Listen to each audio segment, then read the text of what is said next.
October 5ஆம் தேதி முதல் உங்கள் ஜெயச்சந்திரன் இப்பொழுது மிக பிரம்மாண்டமாக கீழ்கட்டளையில். தமிழர்களின் நம்பர் 1 சாய்ஸ் தமிழ் மேட்ரிமோனி. தாவேகா தரப்பு செய்த தவறுகள் என்ன, அரசு தரப்பு என்ன தவறு? சரி, தாமதமா போனது ஒரு குத்தமானு கூட அப்பாவியா கேட்குறீங்க. ஒரு பக்கம் ஒரு வகையில் எடுத்துக்கணும். நடந்து முடிஞ்சிடுச்சு. நம்ம கரூர்ல இருக்க வேண்டாம், சூழல் சரியில்லை, திருச்சியில இருப்போம். அடுத்த நாள் இல்லை, ஒரு இதே நடந்தால் ஒருத்தருடைய மரணத்துக்காக நான் மயானம் வரைக்கும் நடந்து வர்றேன். விஜய் போனாரு. எங்கேயுமே நடக்காதது கரூரில் நடந்து விட்டது. விஜய் சொன்ன பச்சை பொய் அது. மரணம் தான் புதுசு. கல்லு முள்ளும் மயக்கமும் ஆஸ்பத்திரிக்கு போனது ஒரு ஊர்லயும் நடந்தது. விக்கிரவாண்டிலையும் நடந்தது. மரணம் நடக்காத ஸ்டாம்பேட் நடந்தது. விஜய் தன்னை பழி வாங்குறதா இருந்தா என்ன பழி வாங்குங்க, அவங்களெல்லாம் விட்டுருங்கன்னு சினிமா வாசனை பேசுறேன். என்ன பழி வாங்கினாருன்னு எதை வச்சு விஜய் அந்த முடிவு பண்ணாரு?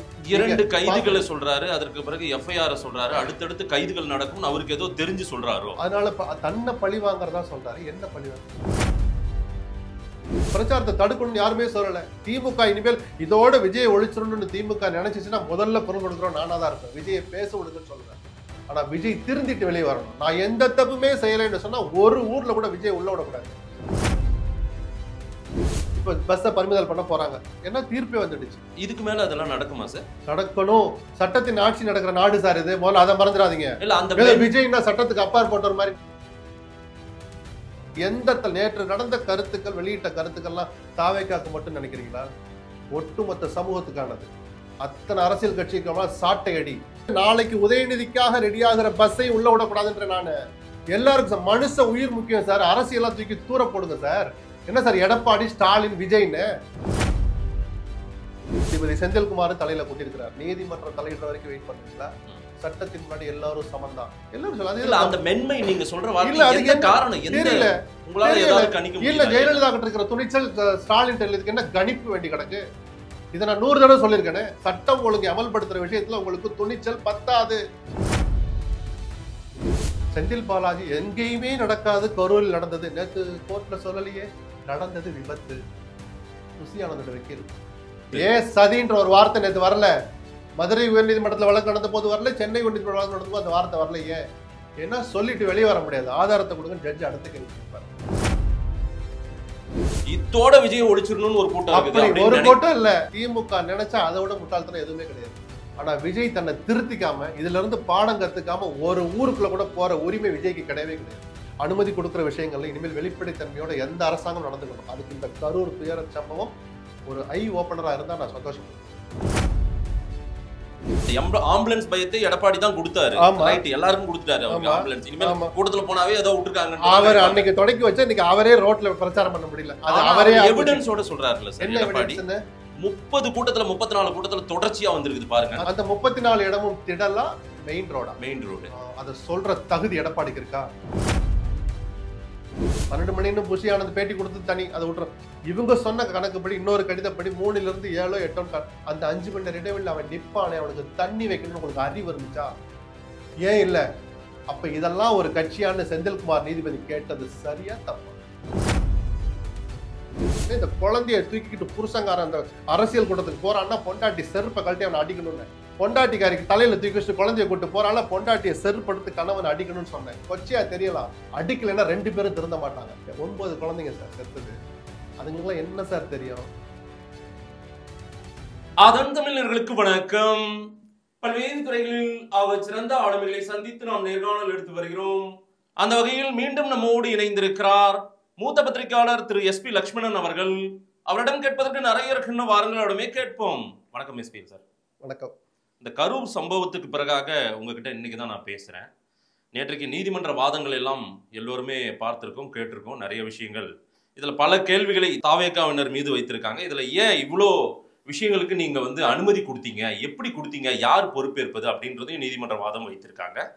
இது தனியா ஒரு கமிஷன் போட்டு திரு அஸ்ரா கார்க் அவர் ஒரு விசாரணை அதிகாரியாக நியமிக்கப்பட்டு அது விசாரணை குழு ஒன்று வேற இப்போ அதற்கான அறிக்கையை தாக்கல் செய்வது. ஏற்கனவே ஆளாளுக்கு ஒரு கட்சிகள் தனியாக விசாரணை குழு மாதிரியே போட்டு பிஜேபி எல்லாம் போனது பார்த்தோம். காங்கிரஸ் ஒரு தரப்பு வந்தது, அவங்க ஒரு விசாரணை மாதிரி அவங்க அது விசாரணை அல்ல, அது ரைட், ஒரு பார்வையற்ற குழு தான் எடுத்துக்கொண்டாங்க.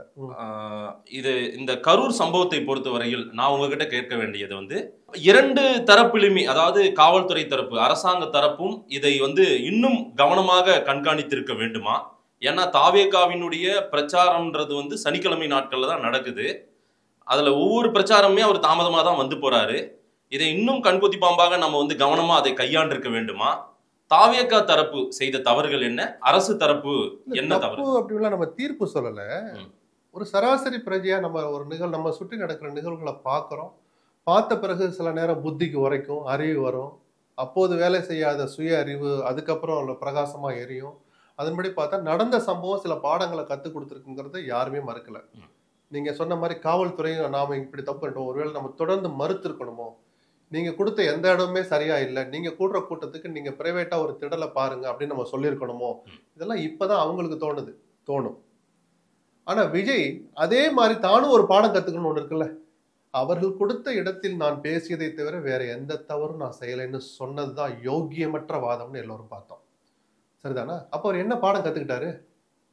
எங்ககிட்டையும் சில நான் அது நடந்த தவறுக்கு முதல்ல நான் நடந்த துயரத்திற்கு நான் தார்மீக பொறுப்பேற்கிறேன்னு சொல்லியிருக்கணுமா கூடாதா?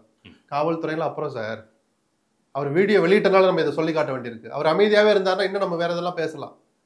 வெளியிட்ட 3 நாள் கழிச்சு யோசிச்சு ஆலோசனை பண்ணி எடிட் பண்ணி வெளியிட்ட வீடியோல ஒரு துளி கூட ஒரு வருந்தல். இதைத்தான் நீதிபதி சொல்லி காட்டுறாரு. இல்ல, கரூர்ல இருந்து வரும் தகவல்கள் எனக்கு கடவுளே சொல்ற மாதிரி இருக்கு. அதே கரூர்ல நீங்கள் உங்களுடைய புதிய தோழராக இப்போது உருவெடுத்திருக்கிற பிஜேபி அனுப்பிய குழு விசாரிக்கிற போதே அண்ணாமலை முன்னிலையில ஒருத்தர் என்ன சொல்றாரு அதையும் தானே கேட்டோம். அவர் கடவுள் இல்லையா? அதெல்லாம் அப்புறம் பேசுவோம். அவர் கடவுள் இல்லையா? அவர் அப்ப கடவுள்லயே நீங்க பேதம் பாக்குறீங்களா? உங்களுக்கு சாதகமான கருத்தை சொல்பவர் தான் கடவுள், மீதி எல்லாம் மிருகமா? இங்க இருந்த அந்த லோக்கல் மாவட்ட செயலாளர் சரியா ஏற்பாடு செய்யலைன்னு சொன்னது விஜய் பார்த்தாரா பார்க்கலையா? சொல்லுங்க சார். அப்ப நீங்க எதுவுமே பாடம் கத்து, நீங்க எந்த தப்புமே செய்யலையா? சரி, தாமதமா போனது ஒரு குத்தமானு கூட அப்பாவியா கேட்குறீங்க. ஒரு பக்கம் ஒரு வகையில் எடுத்துக்கலாம். நடந்து முடிஞ்சிடுச்சு. நம்ம கரூர்ல இருக்க வேண்டாம், சூழல் சரியில்லை, திருச்சியில இருப்போம். அடுத்த நாள் இல்ல ஒரு இதே நடந்தால் ஒருத்தருடைய மரணத்துக்காக நான் மயானம் வரைக்கும் நடந்து வர்றேன். விஜய் போனாரா? தன் கட்சி ஆட்களை அனுமதிச்சாரா? அறிவுரை சொன்னாரா? எங்கேயுமே யாருமே இல்ல சார். இதான் சார் நீதிமன்றம் யதார்த்தத்தையும் கொஞ்சம் பேச. என்ன யதார்த்தம் பேசலாம்? விஜய் வந்து பாதுகாப்பு இல்லாமலே, காவல்துறையினருடைய உத்தரவு இல்லாமலே, காவல்துறையினுடைய பார்வையே இல்லாமலே அவர் வந்து சென்னை வந்து சேர்ந்துட்டாரா எப்படி? ஆனால் அவருடைய உரிமை, அது தடுக்கணும். இல்லை விஜய் உங்க பேர்ல எஃப்ஐஆர் இருக்கு சார், நீங்க பிளைட் ஏற அனுமதி இல்லைன்னு சொல்ற அளவுக்கு அவர் பேர்ல ஒன்றும் குற்றவாளி கிடையாது. இதைத்தான் நீங்க உட்பட ஊடகங்கள் ஒட்டுமொத்தமா தப்பு பண்றீங்க. தப்பு பண்றோம். அவருக்குரிய பாடத்தை முதல்ல கத்துக் கொடுக்கணும் சார். இப்படி பொத்தி வச்சுதான் இதெல்லாம் விஜயை ஒழிக்கிற வேலை. பிஜேபி கையில எடுத்திருக்கிற மாதிரி. இப்போ 2 நிமிஷம் முன்னாடி ராஜா சொல்லியிருக்கிறார், தாமதமா வர்றதெல்லாம் ஒரு குத்தமா? யாரு சொன்னா? சிஆர்பிஸ்லயும் கிடையாது, ஐபிஎஸ்லயும் கிடையாது. தாமதமா வர்றது சட்டப்படி குற்றம் இல்லை. ஆனால் தாமதமாக நாம போனா என்னவெல்லாம் நடக்கும்னு விஜய் கொஞ்சம் யோசிச்சிருக்கணும் தான் நம்ம எதிர்பார்க்கிறோம். அப்படி 5 மணி நேரம் வர தாமதமா வர்றவங்களுக்கு ஒரு தண்ணி ஏற்பாடு பண்ணி கொடு சொன்னாரா? யாருக்கிட்ட சொன்னார்? சொல்லி ஏன் தண்ணி டேங்கர் எதுவுமே இல்லையே, ஒரு கேன் வாட்டர் பாட்டில் தூக்கி போடுறதும் பெரிய மனசுதான். அது அவமரியாதை இல்லை. அந்த நேரத்தில் தனக்கு வச்சு தண்ணியை கொடுக்கறது உதவிதான். அது போதுமா 1000 பேருக்கு? இதை சொல்றதுக்கு ஏன் யாருக்குமே துணிச்சல் வரமாட்டேது? விஜய் என்ன பண்ணிட்டார் அப்படி இப்படின்னு கேட்கல. என்ன சார், முதல்ல அவர் கத்துக் கொடுங்க சார். இல்லாட்டி விஜயை ஒழிக்கிறதுக்கு இந்த ஊடகங்கள் முதல் ஆளா நிற்கும் தான் நான் எடுத்துப்பேன். விஜய் தான் உஷாரா இருக்கணும். ஒரு தவறு பண்ணிட்டார், ஒரு ஒமிஷன் செய்ய தவறிட்டாருங்கிறத சுட்டி காட்டுறது கூட இல்ல அதுக்கு ஈக்குவலா போலீஸ் சார். போலீஸ்ங்கிறது சிஸ்டம் சார். யார் ஆட்சியில் இருந்தாலும் இருக்கும் சார். நீங்க ஆன் பண்ண ஆன் ஆகும், ஆஃப் பண்ண ஆஃப் ஆகும் சார். நிர்வாகம் யார் பண்றாங்கிற பொறுத்து அதுக்கு நல்ல பேரும் கிடைக்கும், கெட்ட பேரும் கிடைக்கும் சார். நீங்க அப்படி இல்லை. நீங்க இந்த ஆட்சி எப்படி இந்த மாநிலத்தை ஆளணும்னு நினைச்சு வந்திருக்கிறீங்க. வேற யாரும் சரியில்லை அதனால நான் கட்சி ஆரம்பிச்சேன்னு வந்தீங்க. அதனால உங்கள்கிட்ட கூடுதல் பொறுப்பை எதிர்பார்க்கிறோம். தார்மீக பொறுப்பை நான் ஏற்கிறேன்னு உங்களை சொல்ல விடாமல் தடுப்பது எது? நான் இது வரைக்கும் பார்த்தா திமிர் ஆணவத்தை தவிர வேற யாருமே அதை தடுத்ததா நான் பார்க்கல. என்ன திமிர் ஆணவம்? விஜய் தனக்கு இருக்கிற திமிரை தான் காட்டினார். சிஎம் அவர்களே என்னை பழி வாங்குறாங்க, என்னை பழி வாங்குங்க, உங்களை என்ன பழி வாங்கினான்னு ஒரு வார்த்தை நீங்க என்ன புரிஞ்சுக்கிட்டே நான் தெரிஞ்சுக்கிறேன். மாதேஷ் இல்ல, நான் விஜயை நியாயப்படுத்த வரல, நான் நியாயப்படுத்தல. நீங்க என்ன புரிஞ்சுக்கிட்டீங்கன்னு கேட்டேன். தன்னை பழி வாங்கினதா சொன்னார்ல, எதை நீங்க ஒரு பத்திரிகையாளரா நீங்க நினைக்கிறீங்க? விஜய் கடவுளை வரைக்கும் துணைக்கு கூப்பிடுறாரு. நான் கேட்ட கேள்விக்கு முதல்ல பதில் சொல்லுங்க மாதேஷ். விஜய் தன்னை பழி வாங்குறதா இருந்தா என்ன பழி வாங்குங்க, அவங்களெல்லாம் விட்டுருங்கன்னு சினிமா வாசனை பேசுறேன். என்ன பழி வாங்கினார்னு எதை வச்சு விஜய் அந்த முடிவுக்கு வந்தாரு? 2 கைதுகளை சொல்றாரு, அதற்கு பிறகு எஃப்ஐஆர் சொல்றாரு, அடுத்தடுத்து கைதுகள் நடக்கும் அவருக்கு ஏதோ தெரிஞ்சு சொல்றாரோ, அதனால தன்னை பழி வாங்குறதா சொல்றாரு. என்ன பழி வாங்க? சரி, எதுக்காக கைது பண்ணாங்க? மெரினாவில் கூடுவோம் 356 அமல் போட்டதும் புரட்சி வெடிக்குன்னு போட்ட பிறகு நைட்டெல்லாம் இன்ஸ்டாகிராம்ல சேட்டை பண்ணா 3 பேரை கைது பண்ணனாலதான் அந்த பதட்டம் தணிஞ்சது. நான் ஒண்ணு கேக்குறேன் சார், போட்ட பதிவு எதுக்கு? ஆதவ் அர்ஜுனா தேர்தல் மேலாண்மை பொதுச் செயலாளரா, அந்த ஏதோ ஒரு பொறுப்பு, அவர்தான் பிரச்சாரத்தினுடைய மேலாண்மை. இல்ல அது தேர்தல் பிரச்சாரம் அந்த கட்சி செட்டப் என்ன பண்ணிருக்காங்க? அவர் பொதுச் செயலாளர். நான் எங்க ஆதவ் அர்ஜுனா போட்ட ட்வீட் அபத்தம் சார், நான் சொல்றேன். அவர் இன்னாரும் அரெஸ்ட் பண்ணிருக்கணுமா இல்லையா? அதனாலதான் போலீஸை நோக்கி இந்த அரசாங்கத்தை நோக்கி நீதிபதி அவர்கள் மீதும் குட்டு வச்சிருக்கிறார். திருமாவளவன் தோழமையா இருந்தாலும் பரவாயில்லன்னு கொஞ்சம் ஒரு படி மேலேயே போய் சொல்லி காமிச்சார். உங்களுக்குள்ள அண்டர் கிரவுண்ட் டீலிங் இருக்கான்னு சொல்லி காமிச்சாரு. தோழமைங்கிறத மறந்துட்டு கூட இருந்தாலும் பரவாயில்லன்னு சொல்லி காமிச்சாரு. அதுல பாதிக்கு மேல உண்மை சார். இந்த அரசாங்கம் மென்மையாதான் நடந்துகிட்டாங்க. ஆதவ் அர்ஜுனா மேலேயுமா? விஜய் கட்சி மேலேயே நான் சொல்றேன். ஆதவ் தனியா விட்டு ஆதவ் பிளைட்ல ஏறிக்க கூடாது.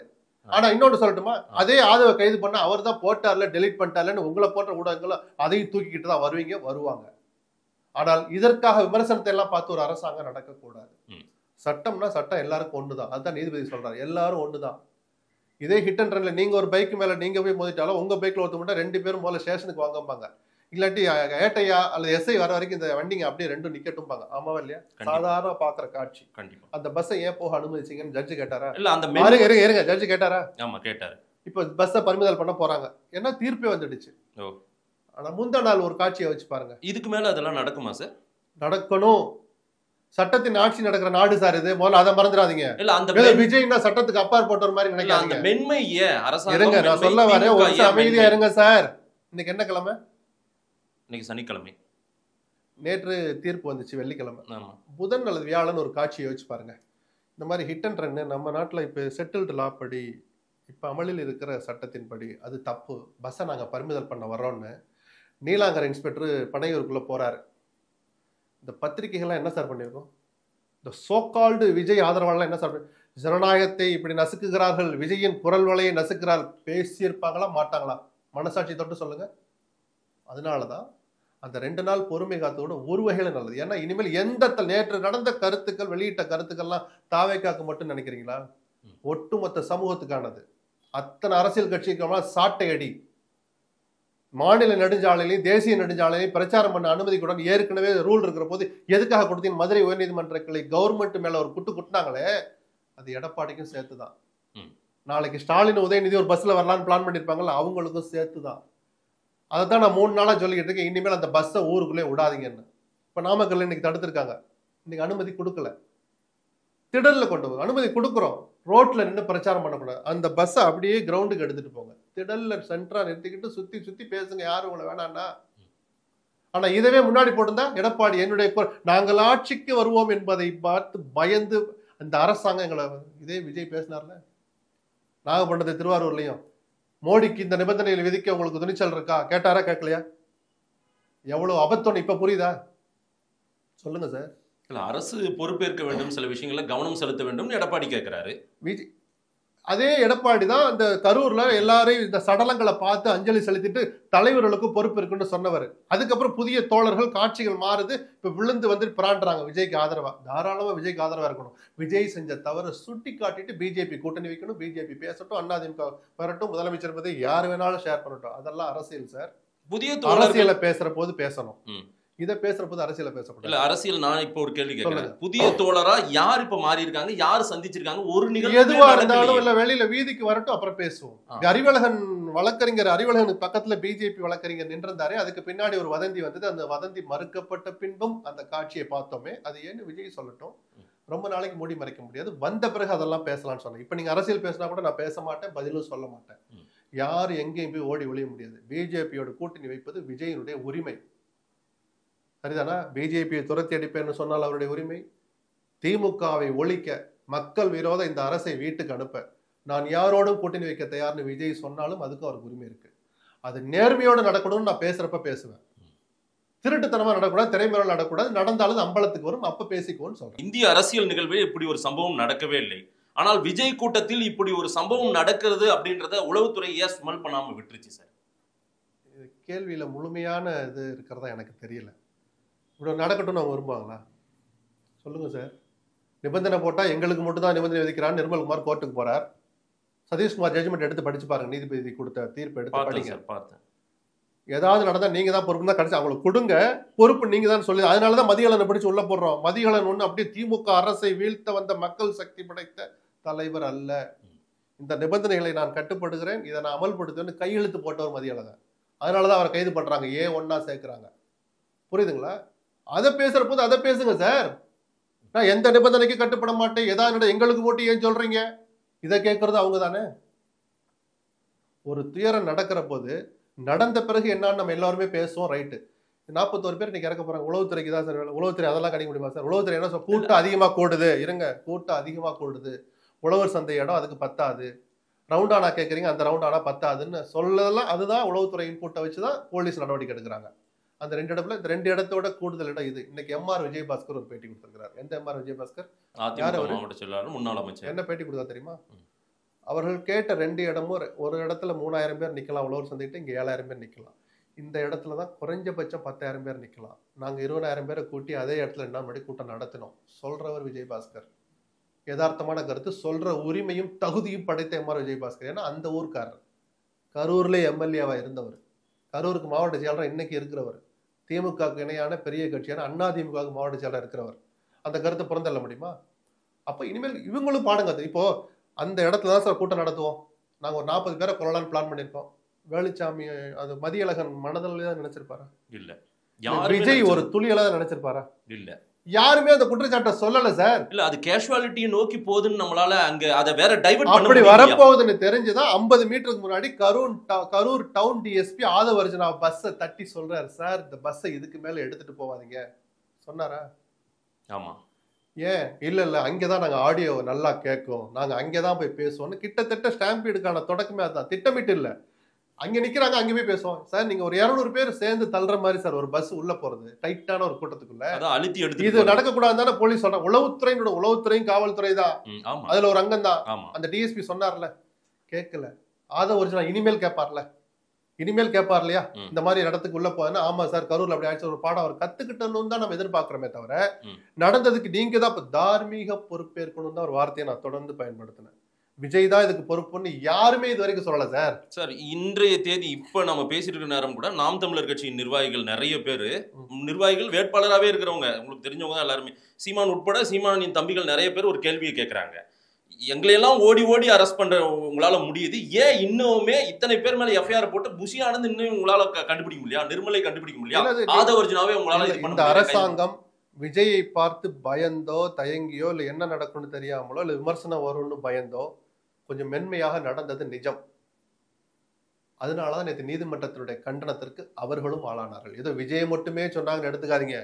மதுரை உயர்நீதிமன்ற கிளையும் இந்த அரசாங்கத்தின் தலையில கொட்டியது, நீதிபதி செந்தில்குமார் தலையில கொட்டியிருக்கிறார். நான் தீர்ப்பு தர்ற வரைக்கும் நீங்க வெயிட் பண்ணுவீங்களா? நீதிமன்றம் தலையிடுற வரைக்கும் வெயிட் பண்ணுவீங்களா? சட்டத்தின் முன்னாடி எல்லாரும் சமந்தான். எல்லாரும் சொல்ல அந்த மென்மை நீங்க சொல்ற வார்த்தை காரணம் என்ன? உங்களால ஏதாவது கணிக்க முடியல? இல்ல ஜெயலலிதா கிட்ட இருக்கிற துணிச்சல் ஸ்டாலின் இதுக்கு என்ன கணிப்பு வேண்டி கிடக்கு? இதை நான் 100 தடவை சொல்லியிருக்கேனே, சட்டம் ஒழுங்கு அமல்படுத்துற விஷயத்துல உங்களுக்கு துணிச்சல் பத்தாது. எத்தனையோ தடவை சொல்லிட்டு இப்பயும் சொல்றேன். எதுக்கு மென்மை? சட்டத்துக்கு முன்னாடி எல்லாரும் ஒண்ணுதான். அது மாதிரி ஊடகங்களுக்கு நீங்க அரசு விஜய்ன்னு சொல்லாதீங்க. மாதேஷ் உட்பட எல்லாருக்கும் பொறுப்பு இருக்கு.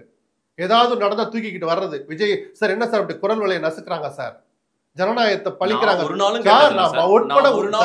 ஒரு நிமிஷம் இருங்க சார், நான் எல்லா பேட்டியும் விஜய் சொன்ன டைம் போகல, அதை ஏன் விடுறாங்க இவரை?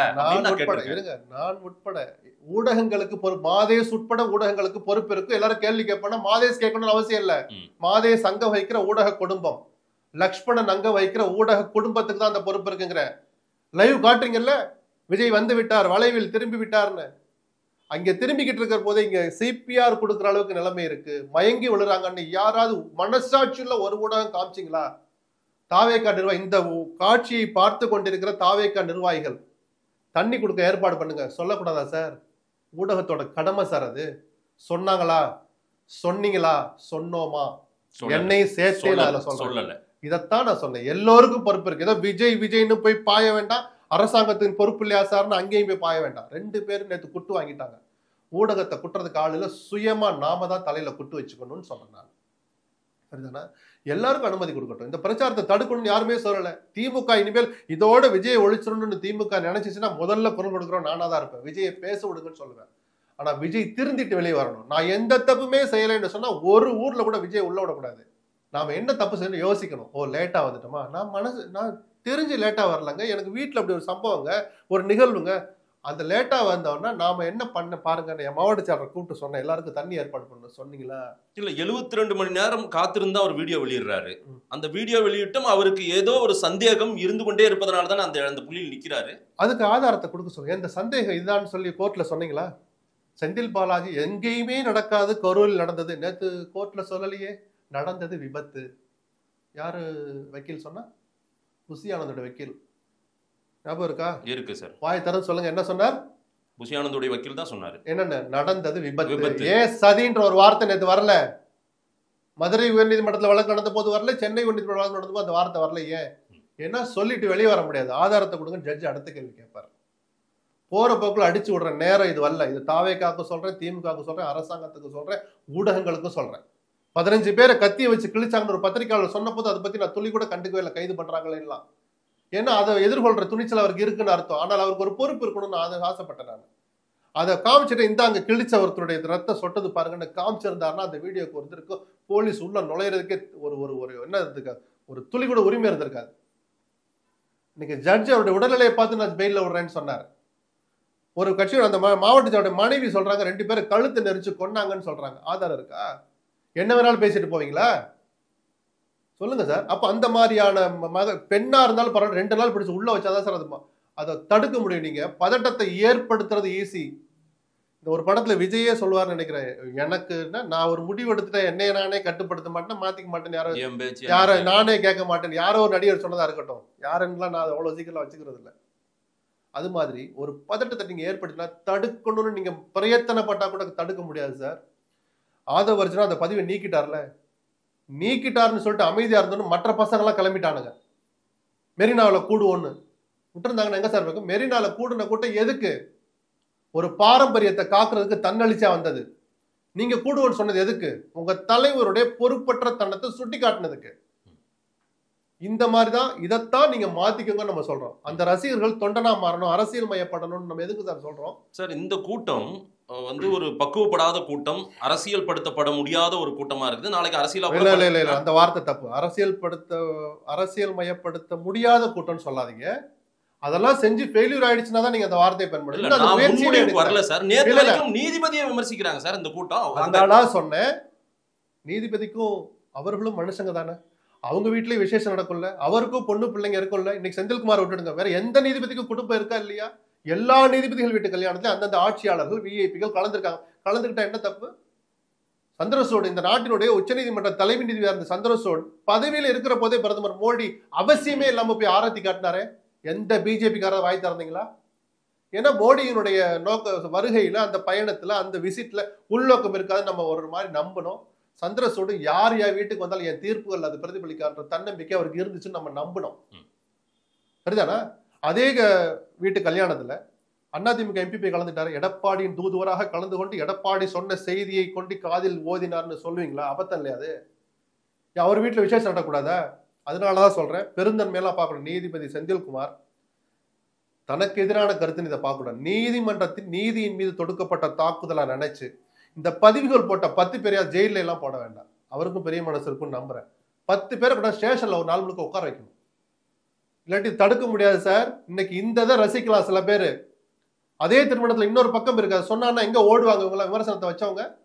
சொல்லக்கூடாது. அது இன்னொருத்தவங்களாவது தனிப்பட்ட விவகாரம். அது அவங்களுக்கு உணர்வுகள் இருக்கு, உறவுகள் இருக்கு. அதை முதல்ல மதிக்க கத்துக்கணும். ஒரு தீர்ப்பு வந்துட்டா உடனே அப்போ பிஜேபிக்கு ஆதரவாக அவர்கள் அழிச்சாட்டியம்னு பொதுமக்கள் கருதுற பல விஷயங்களை ஆதரிச்சு நீதிமன்றம் சொன்னதே அது நம்ம கடந்து போனோமே. எந்த நீதிபதி பிஜேபியில இருந்தவர், RSS இருந்தவன்னு தெரிஞ்சா கூட நம்ம விமர்சிக்க முடிஞ்சதா? விமர்சிக்க மாட்டோம், விமர்சிக்க கூடாது.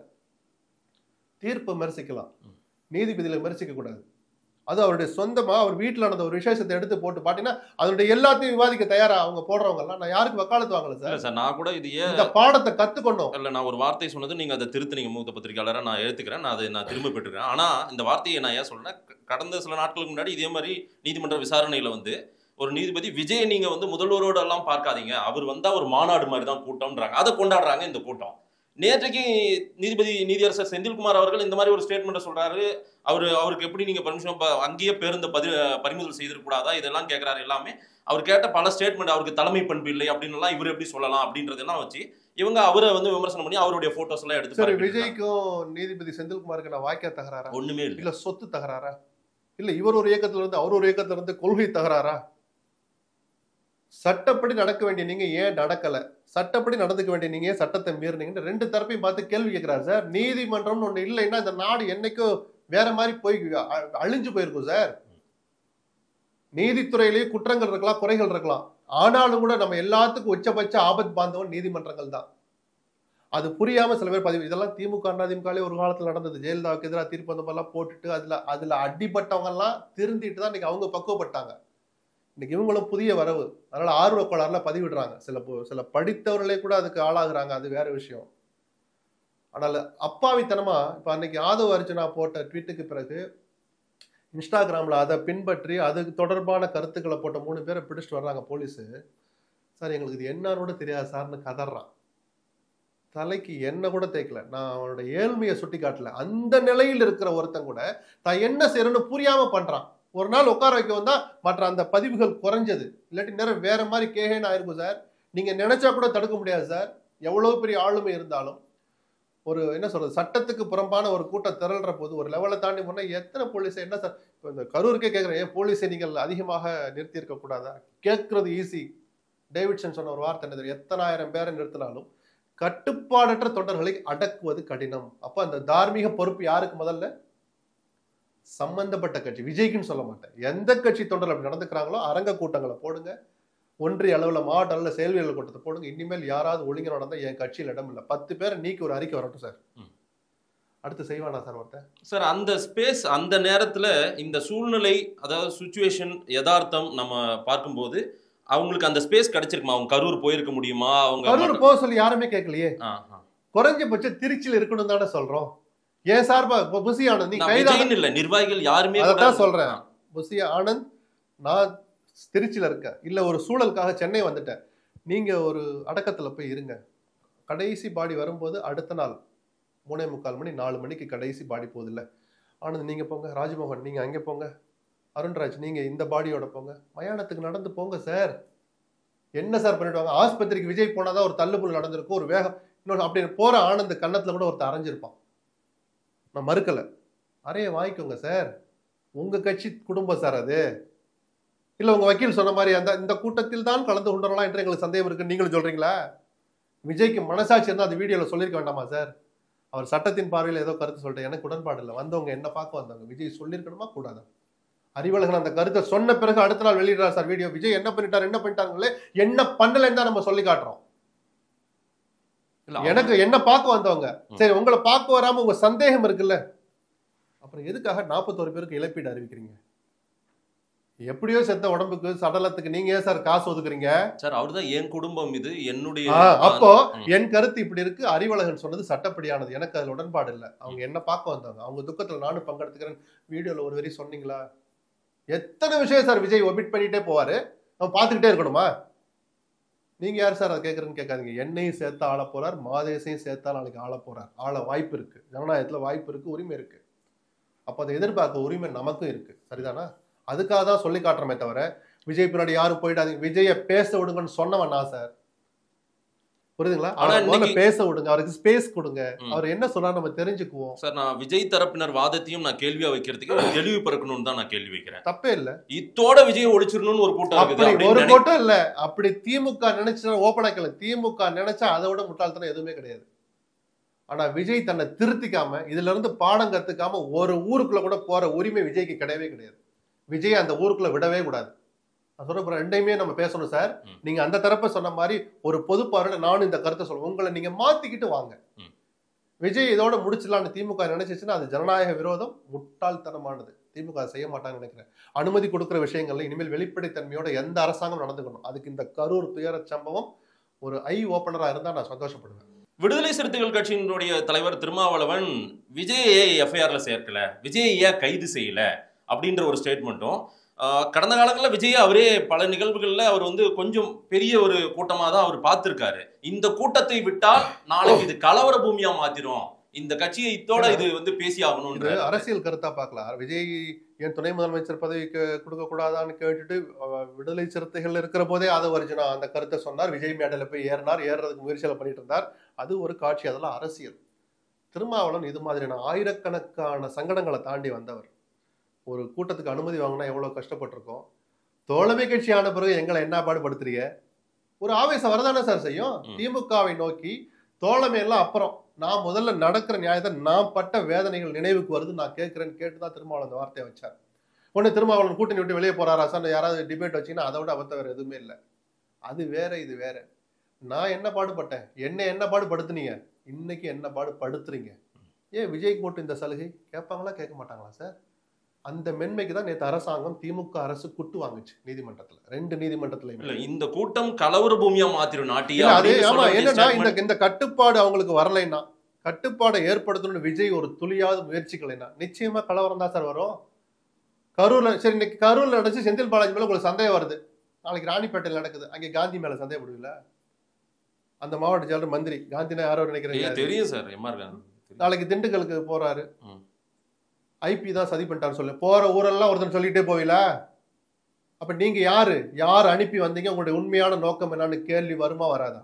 இல்ல அப்ப இந்த ஊடகங்கள் தூக்கிட்டு வருவாங்களா விஜயை ஒழிக்க சதி நடக்கிறதுன்னு? ஒருத்தரை யார் அனுப்பி வந்தார் சார்? இல்ல சொல்றேன் நான், அது வந்து மாதிரி தானே, ஏதோ சதி நடக்குது அப்படின்லாம் சொல்லிட்டு வருவீங்களே. அப்ப நான் கேட்கிற விஜய் பார்த்து நீங்கள் யார்? போற ஊரெல்லாம் தகராறு பண்றீங்களே, நீங்க யாருன்னு நான் கேட்பனா மாட்டேனா? சரி, கரூர்ல எங்கேயுமே நடக்காதது கரூரில் நடந்து விட்டது. விஜய் சொன்ன பச்சை பொய் அது. மரணம் தான் புதுசு. தள்ளும் உள்ளும் மயக்கமும் ஆஸ்பத்திரிக்கு போனது ஒரு ஊர்லயும் நடந்தது. விக்கிரவாண்டிலையும் நடந்தது. சார் ஸ்டாம்பேடு தான், மரணம் நடக்காத ஸ்டாம்பேடு நடந்தது. கட்டுப்படுத்த முடிஞ்ச, அதிலிருந்து தாங்களாகவே மீள முடிஞ்ச நெருக்கடி நடந்தது. தள்ளு முள்ளு நடந்துச்சு. மதுரையில் நடக்கல, 300 பேர் மயக்கம் போட்டு விழுந்தான். அதனாலதான் பந்தல் போட்டிருக்கலாமே நம்ம எல்லாம் பேசணும். சரிதானே? அந்த 4 மணி நேரம் முன்னாடி நாமக்கல்ல 34 பேர் அவங்க ஏற்பாடு பண்ண ஆம்புலன்ஸ். விஜயின் செல்வாக்கை குறைக்க திமுக அனுப்பிய ஆம்புலன்ஸ் இல்ல, நல்லா கவனிங்க. இந்த அரசாங்கம் அனுப்பிய ஆம்புலன்ஸ் இல்ல, எடப்பாடி பாஷையில தாவேக்கா ஏற்பாடு செய்த ஆம்புலன்ஸ், அவர்கள் கட்சி கொடி கட்டின ஆம்புலன்ஸ். தற்காப்புக்காக எடப்பாடி கொடுத்த அந்த பாடம், அவர் கொடுத்த அந்த ஒரு தவறான புரிதலுக்காக அவங்க கட்சி கொடியை கட்டுற நிர்பந்தம் ஏற்படும். ஏன்னா அவன் கட்சிக்காரனே அந்த ஆம்புலன்ஸ் அடிச்சு நொறுக்குவான். என்னடா எடப்பாடி கூட்டம் மாதிரி நம்ம கூட்டத்திலே விடுறாங்களோ. நாமக்கல்ல சார் 6 ஆம்புலன்ஸ் ஏற்பாடு பண்ணி 34 பேரை கொண்டு போய் ஆஸ்பத்திரியில சேர்த்தது இதே தாவாக்கவினர் தான். எப்போ நான் எடப்பாடி ஆம்புலன்ஸையும் சொல்றேன். இந்த ஆம்புலன்ஸ் பயத்தை எடப்பாடி தான் கொடுத்தாரு. ரைட், எல்லாருக்கும் கொடுத்துட்டாரு அவங்க ஆம்புலன்ஸ். இனிமேல் கூட்டத்துல போனாவே ஏதோ விட்டுருக்காங்க. அவர் அன்னைக்கு தொடக்கி வச்சா இன்னைக்கு அவரே ரோட்ல பிரச்சாரம் பண்ண முடியல. அது அவரே எவிடன்ஸோட சொல்றாருல சார் எடப்பாடி. 30 கூட்டத்துல 34 கூட்டத்துல தொடர்ச்சியா வந்திருக்குது பாருங்க. அந்த 34 வீடியோ காட்ட சொல்லுங்க. ஒண்ணு, அந்த 34 இடமும் திடலா மெயின் ரோடு. அத சொல்ற தகுதி எடப்பாடிக்கு இருக்கா? அந்த அனுமதியை கொடுத்த காவல்துறை தலை குனியணுமா கூடாதா? நேற்று மதுரை ஹைகோர்ட்ல என்ன சார் சொன்னாங்க? ஏற்கனவே விதிமுறை இருக்கே, மாநில நெடுஞ்சாலையிலும் தேசிய நெடுஞ்சாலையும் அனுமதி கொடுக்க கூடாதுன்னு ஏன் கொடுத்தீங்க கேட்டாங்கல்ல. அப்படி பார்த்தா இது எல்லா கட்சிக்குமே. ஆமா, அதனால சொன்னேன், நாளைக்கு உதயநிதிக்காக ரெடி ஆகிற பஸ்ஸை உள்ள விடக்கூடாதுன்ற. நானு எல்லாருக்கும் மனுஷ உயிர் முக்கியம் சார். அரசியலாம் தூக்கி தூர போடுங்க சார். என்ன சார் எடப்பாடி, ஸ்டாலின், விஜய்னு நடு ரோட்ல போல அந்த பஸ் நிற்க வைக்கலாமா சார்? தேர்தல் பிரச்சாரத்துல இதெல்லாம் இயல்பு. எல்லா ஊர்லயும் கூட்டம் நின்றுட்டு இருக்கோம், ஷேட்டடா இருப்பாங்க, தெரியாது, நெருக்கடி வராது, போய்கிட்டே இருப்பாங்க. கையை காட்டி 2 நிமிஷம் இரட்டை இலைக்கு வாக்களிகள், உதவி சொன்ன கை சின்னத்துக்கு ஓட்டு போட்டு சொல்லிட்டு போய்கிட்டே இருப்பாங்க. இப்படி அரேஞ்ச் பண்ணி இத்தனை மணி நேரம் காத்திருந்து, நீங்கள் 3 முதல் 8 வரைன்னு 5 மணி நேரம் நிக்க போறான்னு தெரியுது இல்ல? நல்லா தெரியுது இல்ல மாதேஷ்? ஆமா சார். அந்த கடிதத்துக்கே வருவோம். 12 மணின்னு புஷி ஆனது பேட்டி கொடுத்து தனி, அதை விட்டுரும். இவங்க சொன்ன கணக்குப்படி இன்னொரு கடிதப்படி 3 இருந்து 7 8 அந்த 5 மணி நேரம் இடைவெளியில் அவன் நிப்பானே, அவனுக்கு தண்ணி வைக்கணும்னு உங்களுக்கு அறிவு இருந்துச்சா? ஏன் இல்ல? அப்ப இதெல்லாம் ஒரு கட்சியான செந்தில்குமார் நீதிபதி கேட்டது சரியா தப்பா? இல்ல அதுவும் ஸ்டாலின் வீட்டு அது அவங்க வீட்டு திருமணத்தில் ஸ்டாலின் கலந்து கொண்டார் அதனால செந்தில்குமார் கேட்கிறாருன்னு சொல்லுவீங்களா இல்ல ஒரு உணர்வு மிக்க தனி மனுஷன் கேட்டான்னு நினைப்பீங்களா? சொல்லுங்க சார். இதெல்லாம் மாறுமா சார்? மாறணும். அந்த திருப்பி சார் அரசியலை தூக்கி தூர போடுங்க. அதனாலதான் சொன்னேன், இந்த குழந்தைய தூக்கிக்கிட்டு புருஷங்காரன் அந்த அரசியல் கூட்டத்துக்கு போறான்னா பொண்டாட்டி செருப்பை கழட்டி அவனை அடிக்கணும்னு, பொண்டாட்டிக்காரிக்கு தலையில தூக்கி வச்சு குழந்தைய கூட்டு போறான்ல பொண்டாட்டியை செருப்படுத்து கணவன் அடிக்கணும்னு சொன்னேன். கொச்சையா தெரியலாம், அடிக்கலைன்னா 2 பேரும் திருந்த மாட்டாங்க. இன்னைக்கு 9 குழந்தைங்க சார் செத்தது. அதுங்களுக்குலாம் என்ன சார் தெரியும்? செத்த அடல்ட்டுக்கு பெரியவங்களுக்கு என்ன சார் அந்த குடும்பம் என்ன 40 லட்சம் ரூபாய் கிடைக்க போகுது நாக்கு வலிக்கிறதுக்கா? 40 லட்சம் எதுக்கு சார்?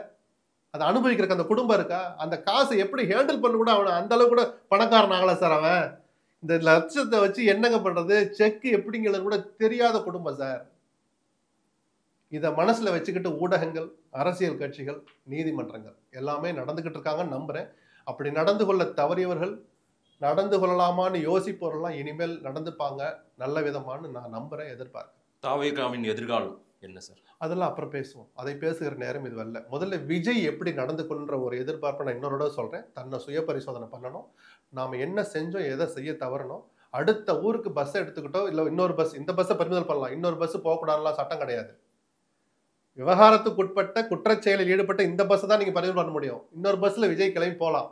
ஆனா இனிமேல் ரோட்ல நின்று பேசக்கூடாது, நேரா ஒரு மைதானத்தை ரெடி பண்ண சொல்லுவோம். இந்த மாதிரியான முன்னேற்பாடுகள், சுய பரிசோதனை இதையெல்லாம் தெரிஞ்சுக்கிட்டு அதில் நாம ஏதாவது தவறு பண்ணியிருந்தோம்னா அதுல இருந்து நம்மளை திருத்திக்கிட்டு மாத்திக்கிட்டு விஜய் அடுத்த ஸ்டெப் வைக்கணும், அடுத்த ஊருக்குள்ள போகணும். இல்ல திருந்தாம நான் இப்படிதான் வருவேன்னு விஜய் ஒரு முடிவு எடுக்க மாட்டார் நம்புறேன். அப்படி எடுத்தால் விஜயை எந்த ஊருக்குள்ளேயும் விடக்கூடாது. ஏன்னா அது நீங்க உங்கள் உயிர் சம்பந்தப்பட்ட விஷயம்னு மக்களை எச்சரிக்க விரும்புறேன். விஜயும் அதை விரும்ப மாட்டான்னு தான் நானும் நம்புறேன். கூடுதல் கேள்வி சார், கொள்கை எதிரி கூட போய் சேரவா போறாரு? அதனால சேர்ந்த பிறகு அதெல்லாம் திரைக்கு பின்னால் இன்னைக்கு நடந்ததாக சொல்லப்பட்டாலும் ஒரு நாள் அம்பலத்துக்கு வரட்டும் அப்புறம் பேசுவோம். நடக்குதா அந்த மாதிரி? ஒரு நாள் அம்பலத்துக்கு வரட்டும் அப்புறம் பேசுவோம்னு சொன்னேன். நிறைய விஷயங்கள் சார். மக்கள் என்ன சொல்றாங்கன்னு பார்க்கலாம். நேரம் கொடுத்து பேசி நன்றி. நன்றி.